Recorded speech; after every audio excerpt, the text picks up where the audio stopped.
ফের ভিন রাজ্যে হেনস্থা।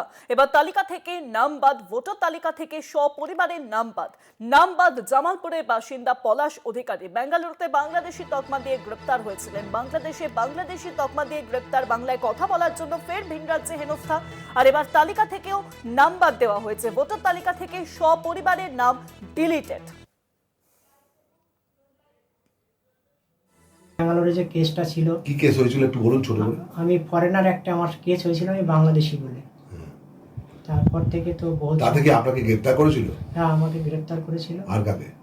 আমার ওয়াইফকে আর আমার বাচ্চা। দিয়ে কদিন জেল খাটতে হয়েছিল? 10 মাস। 10 মাস জেল খাটার পর তবে জামিন পেয়েছে? হ্যাঁ, জামিন পেয়েছি।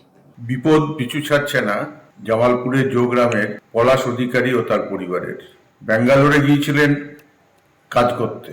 বাংলা ভাষায় কথা বলার অপরাধে বাংলাদেশি সন্দেহে সেখানে গ্রেপ্তার হয়েছিলেন। স্ত্রী এবং শিশুপুত্র সহ 10 মাস জেলেও ছিলেন। জামিন পেয়ে জামালপুরের জোগ্রামে ফিরে আসেন। এখন আবার এই অধিকারী পরিবারের নতুন বিপদ। নির্বাচন কমিশনের বদান্যতায় তারা নিজ ভূমে পরবাসী হয়ে গেলেন। ভোটার তালিকার খসড়ায় তাদের গোটা পরিবারের নাম বিচারাধীন ছিল।